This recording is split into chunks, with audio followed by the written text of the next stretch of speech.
اور اے آدم، تم اور تمہاری بیوی بہشت میں رہو سہو، اور جہاں سے چاہو اور جو چاہو نوش جان کرو، مگر اس درخت کے پاس نہ جانا ورنہ گناہگار ہو جاؤ گے۔ تو شیطان دونوں کو بہکانے لگا تاکہ ان کی شرمگاہیں جو ان سے پوشیدہ تھیں ان پر کھول دے، اور کہنے لگا کہ تم کو تمہارے پروردگار نے اس درخت سے صرف اس لیے منع کیا ہے کہ تم فرشتے نہ بن جاؤ یا ہمیشہ جیتے نہ رہو۔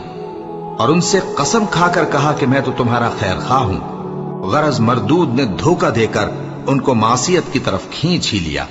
سو جب انہوں نے اس درخت کے پھل کو کھا لیا تو ان کی شرمگاہیں کھل گئیں، اور وہ بہشت کے درختوں کے پتے توڑ توڑ کر اپنے اوپر چپکانے اور سطر چھپانے لگے۔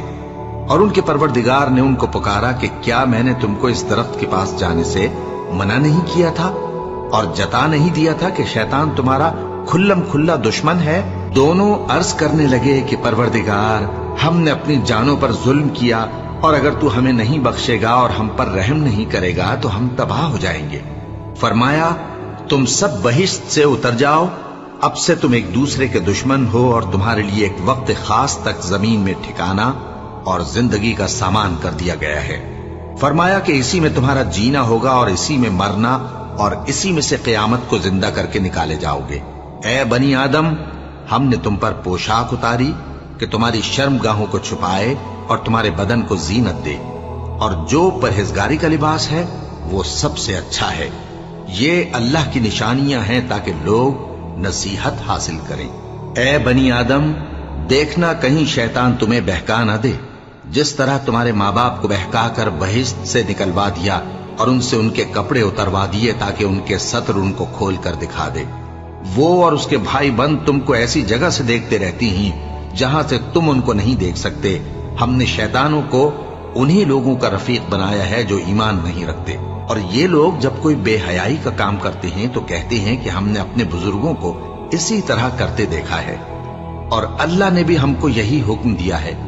کہہ دو کہ اللہ بے حیائی کے کام کرنے کا تو حکم نہیں دیتا۔ کیا تم اللہ کی نسبت ایسی بات کہتے ہو جس کا تمہیں علم نہیں؟ کہہ دو کہ میرے پروردگار نے تو انصاف کرنے کا حکم دیا ہے، اور یہ کہ ہر نماز کے وقت سیدھا قبلے کی طرف رخ کیا کرو اور صرف اسی کی عبادت کرو اور اسی کو پکارو۔ اس نے جس طرح تم کو ابتدا میں پیدا کیا تھا اسی طرح تم پھر پیدا ہوگے۔ ایک فریق کو تو اس نے ہدایت دی اور ایک فریق پر گمراہی ثابت ہو چکی۔ ان لوگوں نے اللہ کو چھوڑ کر شیطانوں کو رفیق بنا لیا اور سمجھتے یہ ہیں کہ ہدایت یاب ہیں۔ اے بنی آدم، ہر نماز کے وقت اپنے آپ کو مزین کیا کرو، اور کھاؤ اور پیو اور بیجا نہ اڑاؤ کہ اللہ بیجا اڑانے والوں کو دوست نہیں رکھتا۔ پوچھو تو کہ جو زینت و آرائش اور کھانے پینے کی پاکیزہ چیزیں اللہ نے اپنے بندوں کے لیے پیدا کی ہیں ان کو حرام کس نے کیا ہے؟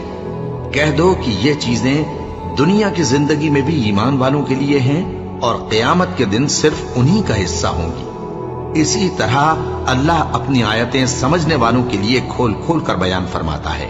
کہہ دو کہ میرے پروردگار نے تو بے حیائی کی باتوں کو ظاہر ہوں یا پوشیدہ، اور گناہ کو اور ناحق زیادتی کرنے کو حرام کیا ہے، اور اس کو بھی کہ تم کسی کو اللہ کا شریک بناؤ جس کی اس نے کوئی سند نازل نہیں کی، اور اس کو بھی کہ اللہ کے بارے میں ایسی باتیں کہو جن کا تمہیں کچھ علم نہیں۔ اور ہر ایک امت کے لیے موت کا ایک وقت مقرر ہے، جب وہ آ جاتا ہے تو نہ تو ایک گھڑی دیر کر سکتے ہیں اور نہ جلدی ہی کر سکتے ہیں۔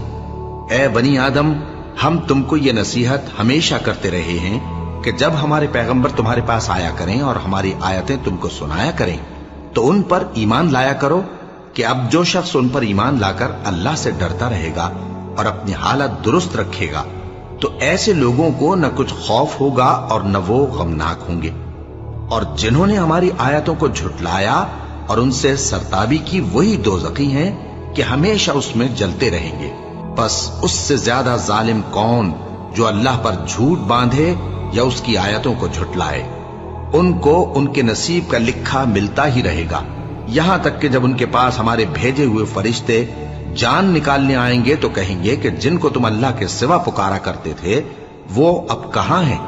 وہ کہیں گے کہ وہ ہم سے گم ہو گئے، اور اقرار کریں گے کہ بے شک وہ کافر تھے۔